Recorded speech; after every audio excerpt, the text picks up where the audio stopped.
Je sais pas, voilà, je trouve que c'était pas mal de casser un peu les codes, puisque vous avez eu un stand-up. Moi, je vis dans le monde du spectacle vivant et de l'entertainment. Donc voilà, je casse un petit peu les codes. J'avais complètement carte blanche pour parler de ce que je voulais. En fait, autour de Webedia, et je voulais peut-être commencer par donner deux, trois observations sur le monde dans lequel je vis, dans lequel on vit, et dans lequel s'inscrit la dynamique de croissance et de développement de Webedia. D'abord, on assiste, il y avait un grand article là-dessus très récent de Business Insider, à un mouvement qui ne fait que démarrer et qui va s'accélérer de consolidation entre les médias traditionnels et les médias digitaux. C'est une chose qui est à garder en tête, ça a commencé, mais je crois que ça va s'accélérer. Et c'est pas du tout neutre dans le contexte dans lequel on opère. La deuxième observation et le deuxième constat, et on le partage tous, c'est la plateformisation, c'est cette montée en puissance terrible de la puissance des GAFA. Là aussi, et c'était dur de lire ça un dimanche soir, quand on voit les croissances de parts de marché de la publicité aux États-Unis, de Google plus 60%, de Facebook plus 40%, et le reste aux États-Unis uniquement, hein, c'est pire en Europe évidemment, moins 5. Ben, c'est quand même dur. Je disais, je l'ai lu ça le dimanche soir, donc déjà j'aime pas les dimanches soirs, mais là c'était pire que tout. Donc on est vraiment dans un mouvement assez terrifiant et dans lequel on doit s'inscrire. On n'a pas à critiquer ni à s'insurger. Il faut laisser ça à l'Europe et aux régulateurs, mais ils bougent pas trop vite. Encore que, on a vu avec Apple le début d'un début de prise de conscience, donc ça c'est pas mal. On a un sujet aussi qui est qu'on opère dans un monde de plus en plus poreux. On en a beaucoup parlé lors des rencontres de l'UDECAM, mais on voit bien à quel point tous les acteurs qui interviennent dans le domaine des médias traditionnels et digitaux, mais du monde des agences, veulent tous faire tout. Donc les agences médias veulent devenir des producteurs de contenu. D'ailleurs, on a vu WPP qui achète ou prend des participations dans des médias traditionnels. On a les annonceurs qui veulent devenir des médias. On a les médias traditionnels et les médias digitaux qui veulent devenir des agences. Donc on vit et on doit opérer dans un monde de plus en plus poreux, ce qui permet des opportunités, ce qui en même temps recèle pas mal de risques d'exécution, puisque, disons-le clairement, dans nos métiers, la stratégie c'est 2% de notre temps, l'exécution c'est tout le reste. Et enfin, et c'est plutôt un côté positif par lequel, avant de dire quelques mots sur Webedia, je voudrais conclure ces observations un petit peu liminaires. On a un monde qui est traversé par la venue et l'émergence de nouveaux acteurs et de nouveaux phénomènes de masse. Donc moi qui viens de l'État et du ministère des Finances, je me réjouis tous les jours de vivre avec un monde peuplé de youtubeurs, d'influenceurs, de talents, mais en même temps où avec l'e-sport, on a des déplacements de foule, des engouements nouveaux, des créations de nouvelles audiences qui montrent à quel point, et ce sont des phénomènes pérennes, en tous les cas c'est ce que nous croyons profondément, on a à tenir compte d'un monde qui évolue et dans lequel les réactions ne seront plus jamais les mêmes. Alors voilà, ça c'est le monde dans lequel évolue Webedia. Donc Webedia aujourd'hui, en quelques mots, quels sont nos défis, nos enjeux, comment on se positionne. Donc quelques chiffres. D'abord, Webedia c'est un groupe récent, hein, c'est un groupe qui a été repris en 2013 par Fimalac. Fimalac est les fondateurs de Webedia et je suis très heureuse et fière de co-diriger ce groupe Webedia avec Cédric Siré, qui était le fondateur initial du Webedia.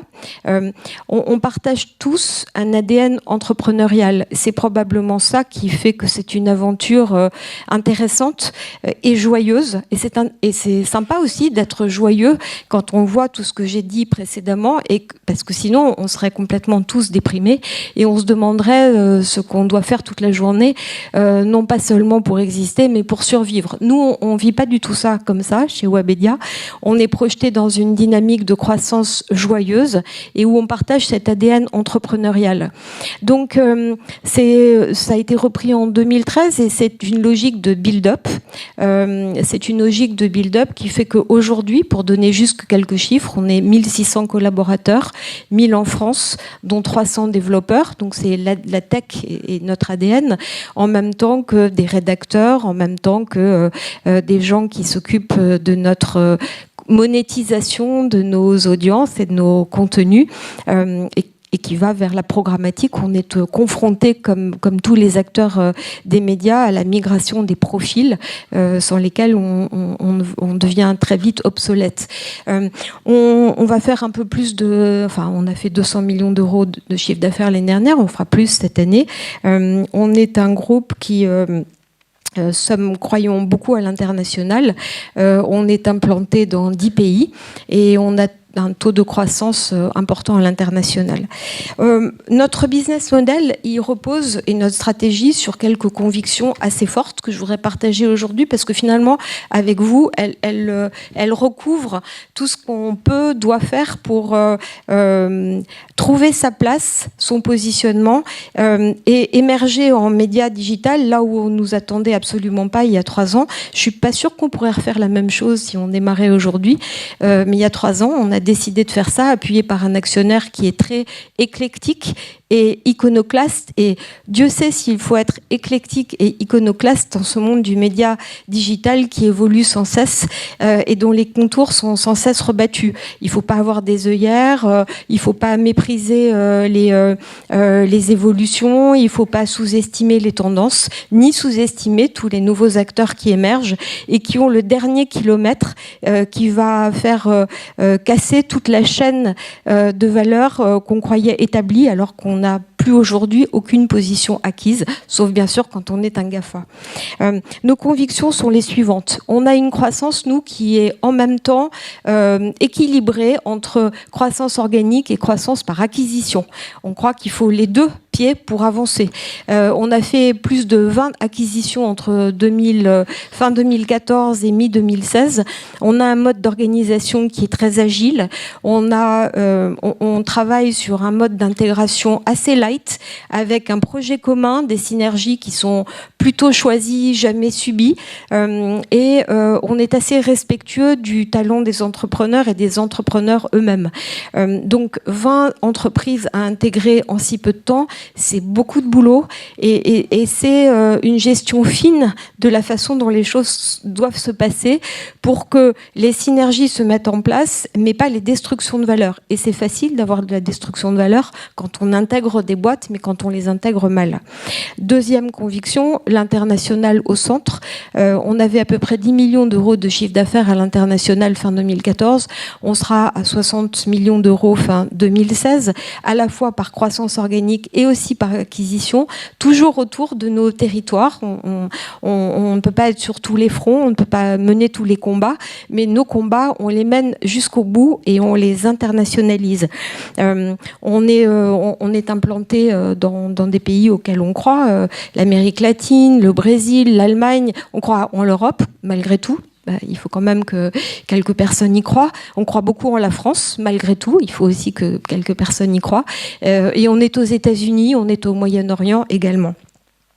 La troisième conviction, et elle porte vraiment, c'est une conviction forte qui porte nos activités de média publisher, c'est la verticalisation de nos contenus.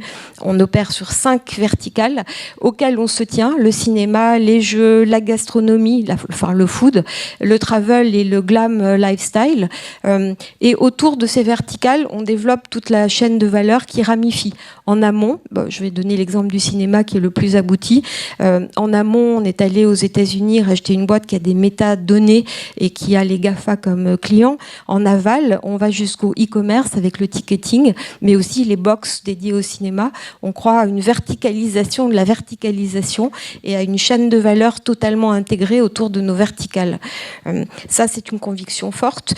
L'autre conviction, c'est que et on n'est pas les seuls, mais on essaye de l'exécuter au mieux, les contenus sont cœur, les contenus sont au centre. On en a beaucoup parlé à l'UDECAM. Tout le monde veut faire aujourd'hui des contenus, tout le monde veut avoir près de soi des producteurs de contenu, parce que effectivement, les meilleures armes anti-adblock, c'est les contenus premium, c'est les contenus de très bonne qualité, ce sont même les contenus qui sont auto-portés par les internautes. Quand on voit que nos youtubeurs font en liaison avec des approches publicitaires portées par des marques, 35 millions de vidéos vues sur Assassin's Creed, pour parler de notre vertical gaming, c'est anti-adblock puisque c'est porté par les internautes, c'est eux qui vont voir ça sur YouTube. Donc on aime ces contenus qui génèrent de la désirabilité et on est sur des contenus très premium autour de nos verticales bien sûr et qui suscitent, qui génèrent la passion, l'engagement de nos audiences. C'est ce à quoi on croit beaucoup. On a investi beaucoup dans le marketing de l'influence. Je parlais d'Assassin's Creed. On croit en ces nouvelles grammaires. On croit que aujourd'hui, ceux qui vont faire les contenus sont ceux qui maîtrisent ces nouvelles grammaires et sont ceux qu'on appelle les influenceurs, les youtubeurs. On en a aussi beaucoup parlé avec Enguerrand quand on a racheté Mixicom, mais je vais y venir parce que ça fait partie de notre stratégie de développement. Je voudrais réouvrir le champ par nos défis, notre volonté, en étant un pur média digital. Qu'est-ce qu'on souhaite faire, nous qui opérons au sein d'un groupe Fimalac qui a par ailleurs de l'entertainment? On a eu avant des médias traditionnels, on n'en a plus aujourd'hui, mais on a tout un pôle d'entertainment. Et finalement, ce qu'on souhaite faire, là où on sent qu'on a une force, mais aussi là où il y a du potentiel et de l'opportunité, c'est un petit peu à nouveau de casser les codes et de franchir les frontières et de passer de pur média digital à un groupe d'entertainment multimédia, en réalité, en accompagnant nos talents, en accompagnant nos marques sur tous les supports médias, en partant du digital vers la télé, le spectacle vivant, YouTube. On sent qu'on a pas mal de champs qui sont ouverts devant nous. Et on a deux exemples sur lesquels je voudrais témoigner, sur lesquels on s'est positionné et qui illustrent parfaitement cette volonté de sortir du champ du pur média digital. Le premier, j'en parlais, c'est les talents. C'est le réseau qu'on est en train de créer, qui s'appelle Talent Web, c'est notre marque internationale, et on investit sur des MCN, sur un réseau des youtubeurs, des influenceurs. On a commencé en France avec Mixicom, qui est agent des 10 principaux youtubeurs français, Cyprien, Norman, Squeezie, Natou. C'est plusieurs millions pour chacun d'abonnés, c'est des milliards de vidéos vues. Donc on a un champ très intéressant d'une approche publicitaire assumée mais différente, autoportée par une audience de fans et de passionnés autour d'eux. On est présent en France, on est présent au Brésil, on a acheté un réseau de talents qui s'appelle Digital Stars. On est présent également en Espagne, on a acheté un réseau qui s'appelle Wiz, mais dont le principal youtubeur El Rubio, et je vous incite tout de suite à aller le voir, c'est 24 millions d'abonnés et il est le plus connu dans la zone LATAM où d'ailleurs on va s'installer, porté un petit peu par ce flux mais aussi par toutes ces opportunités. Nous, on a donc 350 millions d'abonnés à travers nos réseaux de talents et 2,2 milliards de vidéos vues par mois au sein de notre réseau.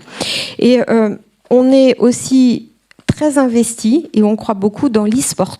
Alors l'e-sport, il n'est pas de journée où on ne lise pas quelque chose sur l'e-sport. Donc l'e-sport, c'est ce phénomène un petit peu nouveau, mais c'est un phénomène pour nous pérenne. Il y a 8 millions de fans d'e-sport. Alors c'est quoi l'e-sport? C'est toutes ces compétitions qui opposent des joueurs professionnels qui jouent sur les jeux. Alors je suis sûre que vous les connaissez tous. League of Legends, Call of Duty, FIFA. sous l'œil attentif de Didier Quillot.